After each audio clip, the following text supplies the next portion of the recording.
വലിയ കാര്യമാണ്. അസാധ്യമെന്ന് കരുതിയൊരു കാര്യമാണ് ഇപ്പോൾ സാധ്യമായിരിക്കുന്നത്. ഇതില് ഒരു പങ്കുവയ്ക്കാനും നേതൃത്വം കൊടുക്കാനും ഈ കഴിഞ്ഞല്ലോ. എങ്ങനെയാണ് ഈ ഒരു കാര്യത്തെ കാണുന്നത്?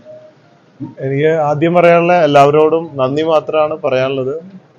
ഞാനിത് ഒരാഴ്ച മുമ്പാണ് ഇതിന്റെ യാത്ര തുടങ്ങുന്നത്, ബോച്ച യാചക യാത്ര. ഞാൻ ഇത് തുടങ്ങുമ്പോൾ 2,40,00,000 ഇവര് ഈ ഫണ്ടിലുണ്ടായിരുന്നത്. അതിനുശേഷം പല സംഘടനകളും മനുഷ്യസ്നേഹികളൊക്കെ ഇതിന് പ്രവർത്തിച്ചു. ബോച്ചെ ഫാൻസ് ചാരിറ്റബിൾ ട്രസ്റ്റ് എല്ലാ ജില്ലയിലും പ്രവർത്തിച്ചു. എല്ലാവരുടെയും ഫലമായിട്ട് പെട്ടെന്ന് ഈ 34 കോടി രൂപയിലേക്ക് എത്തിച്ചേരാൻ സാധിച്ചു. അത് ആദ്യത്തിൽ കുറച്ച് ടെൻഷനൊക്കെ ഉണ്ടായിരുന്നെങ്കിലും അത് മലയാളികൾ അത് ഏറ്റെടുക്കും, കട്ടയ്ക്ക് നിൽക്കും എന്നുള്ളൊരു വിശ്വാസം ഉണ്ടായിരുന്നു. അത് പ്രവർത്തിച്ചു കാണിച്ചു. തീർച്ചയായിട്ടും ഇനിയിപ്പോ ചെയ്യാനുള്ളത് അബ്ദുറഹീമിനെ ജീവനോടെ എത്തിച്ച് ആളുടെ ഉമ്മയെ കയ്യിൽ ഏൽപ്പിക്കുക എന്നുള്ള ദൗത്യമാണ്. എന്നിട്ട് ഉമ്മയുടെ അടുത്ത് പോകാന്ന് ചോദിച്ചു. ആദ്യം പലരും അവിടെ പോകണമെന്നൊക്കെ പറഞ്ഞെങ്കിലും ഞാൻ പോയി കണ്ണുനീര് കണ്ടിട്ട് കാര്യമില്ലല്ലോ. ചെല്ലുമ്പോ ഉമ്മയുടെ സന്തോഷം കാണണ്ടേ. ജീവനോടെ കൊണ്ട് ഏൽപ്പിച്ചാലേ കാര്യമുള്ളൂ. മാത്രമല്ല ഇപ്പൊ ഞങ്ങള് ബോച്ചെ ഫാൻസിന്റെ ഇതിലൊക്കെയുള്ള ഒരു തീരുമാനം വന്നത്, അദ്ദേഹത്തോടെ എത്തിച്ചു കഴിഞ്ഞാൽ ഇനി അദ്ദേഹത്തിന് ജീവിക്കണമല്ലോ. അപ്പൊ ഒരു ജീവിത മാർഗത്തെ കുറിച്ചും കൂടെ ഒരു ചർച്ച വന്നപ്പോ ഇവിടെ അദ്ദേഹത്തിന് ഒരു Boche tea wholesale and retail tea പൗഡറിന്റെ ഒരു കടയിട്ട് കൊടുക്കാം എന്നുള്ളൊരു തീരുമാനത്തിലെത്തി. അതിന് ഫണ്ട് കണ്ടെത്താൻ already Boche tea lucky draw ticket challenge already declare ചെയ്ത് വെച്ചിരുന്നു 2 ദിവസം മുമ്പ്. +2 ഡിഗ്രി കഴിഞ്ഞവർക്ക് വേൾഡ്സ് ഫസ്റ്റ് AR/VR ക്ലാസ് റൂമിലൂടെ സ്മാർട്ട് ഫോൺ എഞ്ചിനീയർ ആവാം. കൂടുതൽ അറിയാൻ വിളിക്കൂ ബ്രിഡ്കോ ആൻഡ് ബ്രിഡ്കോ. അതിപ്പോ ഇനി മാറ്റണ്ടെന്ന് വിചാരിച്ചു. അതിൽ വരുന്ന ഫണ്ട് അബ്ദുറഹീമിന് ഷോർട്ട് വരികയാണ്. ഇപ്പൊ 1 കോടി ഞാൻ കൊടുത്തതിന് പുറമെ അതിന്റെ ചെക്ക് കൊടുക്കുന്നുണ്ട്. അതിന് പുറമെ എന്തെങ്കിലും കുറവ് വന്നാൽ അതിൽ നിന്ന് എടുക്കാന്നുള്ള തീരുമാനമായിരുന്നു.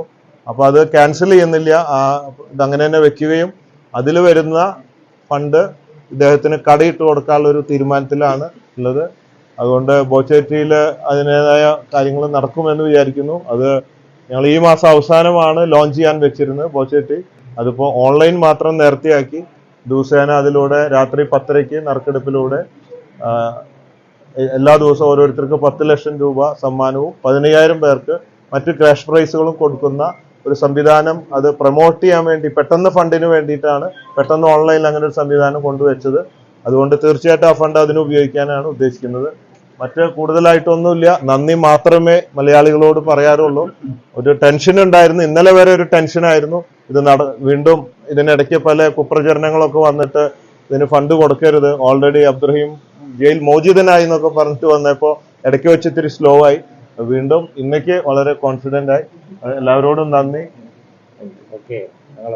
21 ലക്ഷത്തോളം സന്തുഷ്ടരായ ഉപഭോക്താക്കളും 2 ലക്ഷത്തോളം തിമിര ശസ്ത്രക്രിയകളും പൂർത്തിയാക്കിയ മലബാറിലെ ഏക കണ്ണാശുപത്രി Al Salama high hospital, hospital road, Perinthalmanna.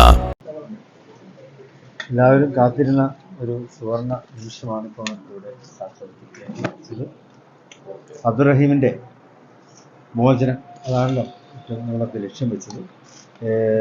34 കോടി രൂപ ആണ് റെഡ് മണി ആയിട്ട് ആ കുടുംബം ആവശ്യപ്പെട്ടത്.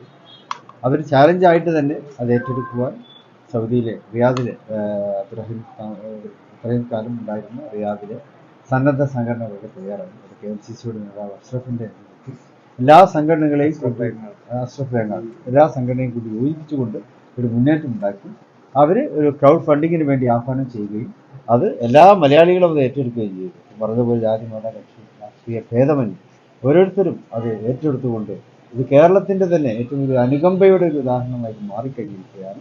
ഏതായാലും അദ്ദേഹത്തിന്റെ ജയിൽ മോചനം ഏതാണ്ട് ഉറപ്പായി കഴിഞ്ഞു. ഇനി അദ്ദേഹത്തിന്റെ ഉമ്മയെ കാണാൻ നാട്ടിൽ വരാൻ പതിറ്റാണ്ടുകളോളം ജയിലിൽ കഴിഞ്ഞ ഒരു വ്യക്തിയാണ്. അപ്പോൾ അദ്ദേഹത്തിന്റെ ജന്മനാട്ടിലേക്ക് ഇപ്പോൾ തിരിച്ചു കൊണ്ടുവരാൻ സാധിക്കുന്നു. എല്ലാവരോടും നന്ദി പ്രകടിപ്പിക്കുകയാണ് ഈ അവസരത്തിൽ നമ്മളൊക്കെ ചെയ്യാനുള്ളത്. പിന്നെ ഇതിനൊക്കെ പിന്നിൽ പ്രവർത്തിച്ച ഒരുപാട് പേരുണ്ട്. സന്നദ്ധ സംഘടനകളുണ്ട്, രാഷ്ട്രീയ പാർട്ടികളുണ്ട്, മത നേതാക്കന്മാരുണ്ട്, അതുപോലെ സോഷ്യൽ മീഡിയയിലെ ഒരു വലിയ വിഭാഗം ആളുകളൊക്കെ തന്നെ ഇതിന് തയ്യാറായി. ഈ സന്ദർഭത്തിൽ നമുക്ക് അള്ളാഹുവിനോട് അതിന് നന്ദി പ്രകടിപ്പിക്കാം. പിന്നെ അഷ്റഫ് വേങ്ങാടും അതുപോലെ തന്നെ ഇതിൻ്റെ ടെക്നിക്കലായിട്ടുള്ളതിൻ്റെ സഹായങ്ങൾ ചെയ്യുന്നത്, ഇതിൻ്റെ ആപ്പ് ഒക്കെ അതിന് നൽകിയത് നമ്മുടെ PMS സമീറാണ്. അങ്ങനെ അവരുടെയൊക്കെ പ്രവർത്തനങ്ങൾ ഇതിൽ മുമ്പിലുണ്ട്. അതോടൊപ്പം ഇതിനെ ജനകീയമാക്കുന്നതിൽ നമ്മുടെ പ്രിയപ്പെട്ട OP ചെങ്ങന്നൂരിൻ്റെ ആ പ്രഖ്യാപനം സാധിച്ചു. അദ്ദേഹം കേരളം മുഴുവനും സഞ്ചരിച്ചുകൊണ്ട് ഇതിനു വേണ്ടി ആഹ്വാനം അദ്ദേഹം നടത്തും. സോഷ്യൽ മീഡിയ വഴിയും അല്ലാതെയും ഓൺലൈനായും ഓഫ്ലൈനായും ഇതിനൊക്കെ വിജയിപ്പിക്കുന്നതിൽ അദ്ദേഹത്തിൻ്റെ സാന്നിധ്യവും അദ്ദേഹത്തിൻ്റെ